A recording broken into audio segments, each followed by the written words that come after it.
റോഷിവാൽ തുടരുന്നുണ്ട്. റോഷിവാൽ ഒരു അസ്വാഭാവികത, അങ്ങനെ ഒരു സംശയം മന്ത്രി പ്രകടിപ്പിക്കുന്നുണ്ട്. കാരണം ഇതങ്ങനെ സാധാരണ ഉള്ള ഒരു സംഭവമല്ലല്ലോ എന്ന് മന്ത്രി പറയുന്നു. റോഷി, അങ്ങനെയാണ്. ഇന്നലെ മന്ത്രി പറയുന്നതനുസരിച്ചാണെങ്കിൽ ആ വാഹനം സൂക്ഷിച്ച ഗസ്റ്റ് ഹൗസിൽ 2:45, അത് പുലർച്ചെ 2:45 മുതൽ 3:15 വരെയുള്ള സമയത്ത് അവിടെ വൈദ്യുതി വിച്ഛേദിക്കപ്പെട്ടു എന്നത്, അത് സ്വാഭാവികമായി ആ പ്രദേശത്ത് മുഴുവൻ വൈദ്യുതി ഇല്ലെങ്കിൽ, അങ്ങനെയാണെങ്കിൽ തന്നെ അതെന്തെങ്കിലും അവിടെ അങ്ങനെ സംശയിക്കാവുന്ന സാഹചര്യമുണ്ടോ എന്നടക്കം പരിശോധിക്കേണ്ടി വരും. ഏതായാലും KSEB ഉദ്യോഗസ്ഥരിൽ നിന്നടക്കം പോലീസിന്റെ രഹസ്യാന്വേഷണ വിഭാഗം വിവരങ്ങൾ ശേഖരിക്കുന്നുവെന്നാണ് നമുക്ക് മനസ്സിലാക്കാൻ കഴിയുന്നത്. അത് ഗൗരവത്തോടെ തന്നെയാണ് പോലീസ് എടുത്തിരിക്കുന്നത്. കാരണം ഒരു വീൽ ഊരിത്തെറിക്കുക എന്നത്, ടയർ ഊരിത്തെറിക്കുക എന്നത്, അത് അസ്വാഭാവികതയുണ്ട്. പ്രത്യേകിച്ച് മന്ത്രി ഇരുന്ന ഭാഗമാണ്, കാറിന്റെ പിൻഭാഗത്ത് മന്ത്രി ഇരുന്ന ഭാഗമാണ്. അത് മന്ത്രി തന്നെ സൂചിപ്പിച്ചതുപോലെ അത് നേരെയുള്ള വഴിയാണെങ്കിൽ അതിവേഗത്തിലാണ് മന്ത്രിയുടെ വാഹനം സഞ്ചരിക്കുക.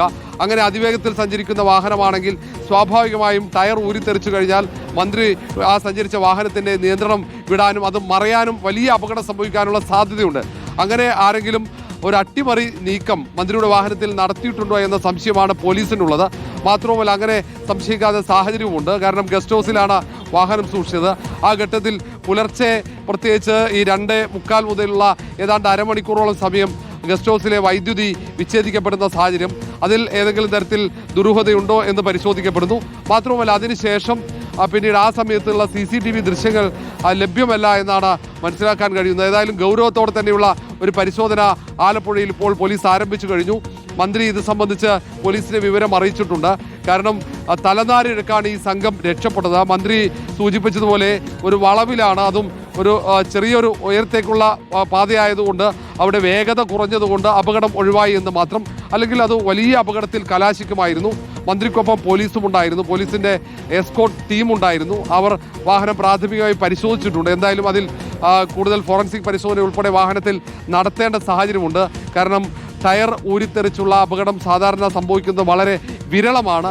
പ്രത്യേകിച്ച് മന്ത്രിയുടെ വാഹനം ഇത് ഏതാണ്ട് 500 കിലോമീറ്റർ മുമ്പ് ഏതാണ്ട് ഈ വാഹനത്തിൻ്റെ സർവീസ് കൃത്യമായി നടത്തിയതാണ്. സർവീസ് നടത്തിയതിന് ശേഷം 500 കിലോമീറ്റർ മാത്രമാണ് ഈ വാഹനം ഓടിച്ചത്. ഇന്നോവ വാഹനമാണ്, ഔദ്യോഗിക വാഹനം, അധികം കാലപ്പഴക്കമുള്ള വാഹനവുമല്ല. അതുകൊണ്ടാണ് കൂടുതൽ സംശയം മന്ത്രിക്കും ഒപ്പം മന്ത്രിയുടെ ഓഫീസിനുമൊക്കെ ഉണ്ടാകുന്നത്. ഏതായാലും ഈ കാര്യത്തിൽ CCTV ദൃശ്യങ്ങളും പോലീസിൻ്റെ സയന്റിഫിക് സംഘം പരിശോധനയും നടത്തി കഴിഞ്ഞാൽ മാത്രമാണ് ഏതെങ്കിലും തരത്തിൽ ഒരു അട്ടിമറി സാധ്യത ഉണ്ടായിട്ടുണ്ടോ എന്നത് ഉറപ്പുവരുത്താൻ കഴിയുകയുള്ളൂ. അതുകൊണ്ട് വാമനപുരത്ത് നടന്ന ഈ അപകടത്തിൽ നിന്ന് മന്ത്രി തലനാരിഴക്ക് രക്ഷപ്പെട്ടെങ്കിൽ പോലും പോലീസ് ഈ അപകടത്തെക്കുറിച്ച് ഗൗരവത്തോടെ തന്നെ പരിശോധിക്കുന്നുണ്ട്. ഗസ്റ്റ് ഹൗസിലെ, ആലപ്പുഴയിലെ ഗസ്റ്റ് ഹൗസിലെ CCTV ദൃശ്യങ്ങൾക്ക് പുറമെ ഗസ്റ്റ് ഹൗസിലേക്കുള്ള വഴിയിലെ CCTV ദൃശ്യങ്ങളടക്കം പരിശോധിക്കുന്നു. കാരണം അവിടെ സൂക്ഷിച്ച വാഹനത്തിന് പ്രത്യേക സുരക്ഷയുണ്ടായിരുന്നില്ല. അവിടെ സ്വാഭാവികമായും മന്ത്രിമാരുടെ വാഹനങ്ങൾ ഗസ്റ്റ് ഹൗസിലാണ് സൂക്ഷിക്കാറുള്ളത്. ആ ഗസ്റ്റ് ഹൗസിൽ സൂക്ഷിച്ച വാഹനത്തിൽ ഏതെങ്കിലും തരത്തിൽ ഇങ്ങനെ അപകടം വരുത്തുക, അല്ലെങ്കിൽ അട്ടിമറി നീക്കം, ഈ ടയറിൻ്റെ ബോൾട്ട് ഊരി വെക്കുന്ന തരത്തിൽ, അത് ഊരി തെറിക്കുന്ന രീതിയിലേക്ക് ഏതെങ്കിലും തരത്തിൽ മാറ്റിവെച്ചിട്ടുണ്ടാകുമോ എന്നടക്കമുള്ള സംശയങ്ങളുണ്ട്. അതൊക്കെ ഗൗരവത്തോടെ തന്നെ പോലീസ് പരിശോധിക്കുന്നു. ഏറെ വൈകാതെ തന്നെ ഈ കാര്യത്തിൽ ഒരു വ്യക്തത ഉണ്ടാകുമെന്നാണ് മനസ്സിലാക്കാൻ കഴിയുന്നത്. റോഷ്നി, ഇതിലിപ്പോൾ ഈ CCTVകളിലാണ് ഇനിയിപ്പോൾ ഉള്ള പ്രതീക്ഷ അല്ലേ?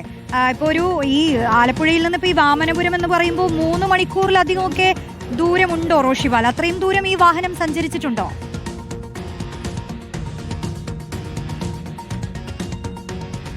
റോഷ്നി, ആലപ്പുഴയിൽ നിന്നും നേരെ വാമനപുരത്തേക്കുള്ള ദൂരം, സമയത്തിനപ്പുറത്തേക്ക് മന്ത്രി സഞ്ചരിക്കുന്ന വാഹനം പ്രത്യേകിച്ച് അതിരാവിലെയൊക്കെ നല്ല വേഗതയിലായിരിക്കും. പ്രത്യേകിച്ച് എസ്കോർട്ട് ഉണ്ട്, നല്ല വേഗതയിൽ തന്നെയായിരിക്കും സഞ്ചരിച്ചിട്ടുണ്ടാവുക. പക്ഷേ ഇത് സ്വാഭാവികമായി ഇനി ഇക്കാര്യത്തിൽ ഒരു വ്യക്തത വരണമെന്നുണ്ടെങ്കിൽ ഫോറൻസിക് പരിശോധന അനിവാര്യമാണ്.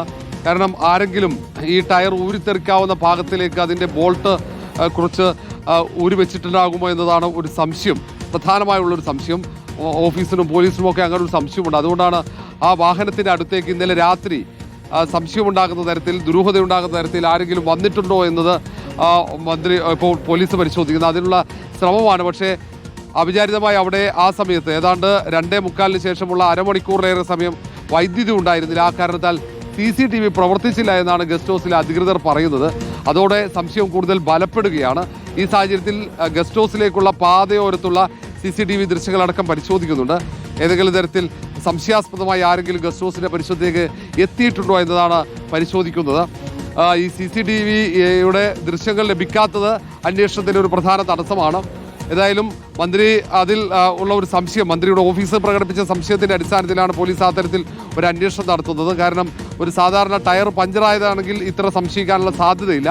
മന്ത്രി ഇരുന്ന ഭാഗത്തുള്ള ടയർ ഊരിത്തെറിക്കുക എന്നതാണ് അങ്ങനെ ഒരു സംശയത്തിലേക്ക് കാര്യങ്ങൾ എത്തിച്ചതും ഇങ്ങനെ എന്തെങ്കിലും തരത്തിലൊരു അട്ടിമറി നീക്കമുണ്ടോ എന്ന രീതിയിലേക്ക് ഒരു സംശയം ഉയർന്നതും.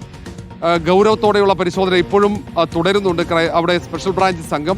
ഇനി ഈ കാര്യത്തിൽ ഒരു വ്യക്തത വന്നാൽ അതിൽ ഏതെങ്കിലും തരത്തിലുള്ള പ്രത്യേക സംഘം അന്വേഷിക്കാനുള്ള സാധ്യതയും തള്ളിക്കളയാൻ കഴിയില്ല.